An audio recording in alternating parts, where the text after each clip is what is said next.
இப்போ மழை காலமும் கிடையாது. ஆனால் என்னத்துக்கு தான் இந்த மழை பெய்யுதுன்னே தெரில. ஒரு வேலை செய்ய முடியுதா? எங்கன்னா போக முடியுதா, வர முடியுதா? ஒரு வேலையும் செய்ய முடியல. இந்த மழை வேற பெஞ்சுனே இருக்குது. அதுவும் குளிரா அடிக்குது.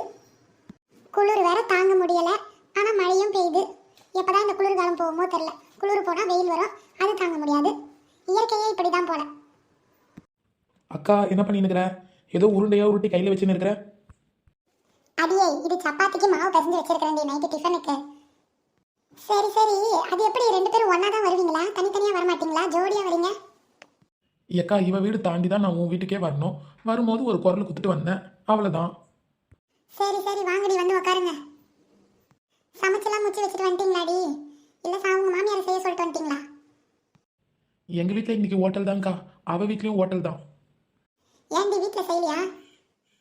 அட, உனக்கு ஒரு நல்ல விஷயம் சொல்கிறதுக்கு தான் வந்திருக்கேன். பார்த்தா நீ அதுக்குள்ளே சப்பாத்திக்கு மாவு பிசைஞ்சு கையில் வச்சுன்னுக்கிற. இதை தூக்கி ஃப்ரிட்ஜில் போடு.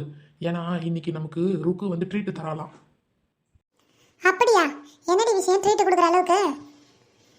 ஆமாக்கா, நல்ல விஷயம் சொல்கிறதுக்கு தான்க்கா வந்திருக்கேன்.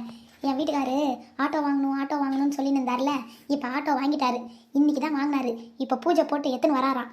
சரி, அதனால தான் சொல்லின்னு இருந்தேன் இவகிட்ட. சரி வாடி, உடனே போய் அக்கா கிட்ட சொல்லலாம் அப்படின்னு சொல்லிட்டு இவ கூட்டின்னு வந்தா. அட, ரொம்ப நல்ல விஷயம்டி இது. ஒரு சொந்தமாக ஒரு ஆட்டோ இருந்தால் நல்லது தானே. கூலிக்கு ஓட்டினா என்ன வரப்போகுது? பரவாயில்லடி, ஒரு ஆட்டோ வாங்கிட்டாரு எப்படியோ. ஏக்கா, ஆட்டோ வாங்கினதை விட மாதம் அதுக்கு டியூ கட்டணும்க்கா. ஏன்னா இது ஃபுல்லாக டியூ போட்டு தான் வாங்கியிருக்குது இஎம்ஐயில். எப்படி பார்த்தாலும் மாதத்துக்கு ஒரு 5000 கட்டியே ஆகணும்க்கா.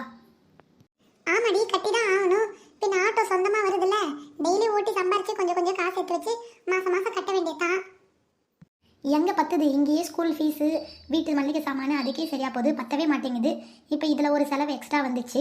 என்ன பண்ணுறது? ஏன் அந்த ஆட்டோவை ஓட்டவே மாட்டிங்களா? அப்படியே பூட்டியே மூடியே வச்சுருப்பீங்களா? ஆட்டோ ஓட்டினா டபுள் காசாக வரப்போகுது. ஒரு காசு எடுத்து இஎம்ஐ கட்டுங்க. மயில் கூட கரெக்டாக தானே சொல்கிறா. அப்புறம் என்ன? அப்புறம் எதுக்கு ஆட்டோ வாங்குனீங்க? ராவும் பகலும் ஓட்டி தான் கடன் அடைக்கணும். சும்மா மூடியே வச்சிருக்க முடியுமா? அட அக்கா, நான் அதெல்லாம் சொல்லலை. கடனில் வாங்கியிருக்கிறேன், ஓட்டி கட்டி தான் ஆகணும்னு சொல்லிட்டு தான் சொல்கிறேன். உங்கள் வீட்டுக்கார மாதிரி இருந்தால் பரவாயில்லக்கா. இவர் தினமும் ஆட்டோ ஓட்டணும். உங்கள் வீட்டுக்காரர் ஆஃபீஸில் வேலை செய்கிறாரு.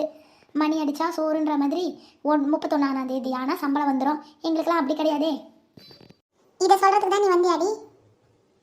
அவர் என்ன கவர்மெண்ட் வேலையை செய்கிறாரு? நீ பாத்தியா? ஆஃபீஸில் நாள் கணக்காக உட்காந்து வேலை செய்யணும். கஸ்டமர் கிட்ட பேசிக்கிட்டே இருக்கணும். அந்த மாதிரி வேலை. எல்லாருக்கும் கஷ்டமான வேலை தான்டி. அவர் ஒன்றும் பெரிய வேலைலாம் ஒன்றும் செய்யலை. கவர்மெண்ட் ஜாப்லாம் ஒன்றும் கிடையாது. சரியா? சாதாரண கம்பெனியில் வேலை செய்கிறாங்க, அவ்வளோதான். கரெக்டு தான்க்கா, அண்ணாக்கும் கவர்மெண்ட் ஜாப் கிடையாது. ஆனால் என்ன, மாதம் சம்பளம்னு கரெக்டாக வந்துடும். இது அப்படி இல்லைல்ல, டெய்லி போகணும்ல. இங்கே பார், எல்லா வேலையும் கஷ்டமான வேலை தான். எல்லாத்தையும் நம்ம கஷ்டம் சொல்லிட்டா எந்த வேலையும் செய்யவே முடியாது. புரியுதா?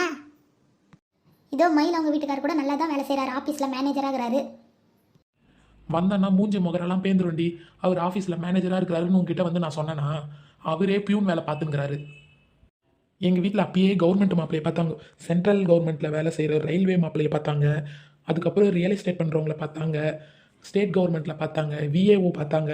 டாக்டரை பார்த்தாங்க. இன்ஜினியரிங்கை பார்த்தாங்க. நான் தான் யாரையும் வேணான்னு சொல்லிட்டு இந்த அழகேசனை பிடிச்சிருக்குன்னு சொல்லிட்டு இந்த அழகேசனை கல்யாணம் பண்ணிக்கினேன். இப்போ என் தலையெழுத்து. இங்கே வந்து 5க்கும் 10க்கும் கேட்டு வாங்கிக்கின்னு கணக்கு சொல்லின்னு உக்காந்துனுங்கிறேன். வந்துட்டா என்கிட்ட. சரி டென்ஷன் ஆகாதடி, விடுடி. அப்போ எல்லாருக்குமே இதே நிலமை தான். வெளியில் பார்த்தா எல்லாரும் நல்லா இருக்கிற மாதிரி தெரியுது. ஒவ்வொருத்தர் கதையை கேட்டால் தான் தெரியுது. வெளியில் பார்த்து யாரையும் எதையும் சொல்ல முடியாது. சரியா? ஒழுங்கு மரியாதையே இன்னைக்கு ட்ரீட் குத்துரு. பிரியாணி வாங்கி குத்துரு எல்லாருக்கும். அக்கா, நான் ஃபோன் பண்ணி சொல்கிறேன் பிரியாணி வேணும் சொல்லி. நீ இந்த மாவை தூக்கி ஃப்ரிட்ஜில் போடு. இன்றைக்கி நான் ட்ரீட்டு தரேன் எல்லாருக்கும். எதுக்கு தான் இந்த மழை பெய்யுதுன்னே தெரில. துணி துவைக்க முடியல, ஒரு சாமான் கழுவ முடியல, ஒன்றுமே பண்ண முடியல. தண்ணியில் கை வச்சா ஐஸ் மாதிரி இருக்குது. என் மாமியார் வேற சமைக்கிறன்ற பேரில் வீட்டில் இருக்கிற சாமானை மொத்தத்தை எடுத்து அழுக்கு பண்ணி கழுவத்துக்கு போட்டுட்ருப்பா. இப்போ அதை வேற போய் கழுவணும் நான். அக்கா, சாமான் கழுவத்துக்கு என்ன மிஷின் இருந்தால் சொல்லுக்கா, வாங்கி வச்சிடுறேன். ஏண்டி, சாமான் கழுவத்துக்குலாம் மிஷின் இருக்குதுடி. ஆனால் அதுக்கெல்லாம் நீ லட்சக்கணக்கில் குத்து வாங்கணும். வாங்கிக்கிறியா? வேணாக்கா, இருக்கிற சம்பளத்துக்கே ஓட்ட முடியலைங்க. அதை வேற வாங்கிட்டு நான் என்ன பண்ணுறது? அதுக்கு வேற இஎம்ஐ கட்டணும். வேணாம், நான் கையிலேயே கழுவிக்கிறேன். ஆட்டோக்கு பூஜைலாம் போட்டாச்சாடி? ஆமாக்கா, இப்போ ஆட்டோக்கு பூஜை போட்டு தான் வீட்டுக்கு வரேன்னு சொல்லிட்டு சொன்னார். அப்போ தான் சொன்னேன் பிரியாணி வாங்கினு வா அப்படின்னு சொல்லிட்டு, எல்லாருக்கும் கொடுக்கணும்னு சொல்லிட்டு. அவரும் சரி நான் எல்லாமே வாங்கி வந்துடுறேன், யாரையும் செய்ய வேணாம் சொல்லு அப்படின்னாரு. அவரு நல்லவர் தான்க்கா. இவ தான்க்கா கஞ்ச பிசினாரி. சரி, சப்பாத்திக்கு மாவு பிசைஞ்சு வச்சிருக்கிற. குழம்பு வச்சிட்டியா இல்லை இன்னும் வைக்கலையா? இன்னும் வைக்கலடி, தக்காளி சட்னி தான் செய்யலான்னு இருந்தேன். சரி மாவு பிசைஞ்சிட்டு அதுக்கப்புறம் செய்யலான்னு இருந்த, ஒரே குளிரா இருந்துச்சா, அதான் அப்படியே உட்காந்துருந்தேன். நல்ல வேளை சட்னி செய்யல.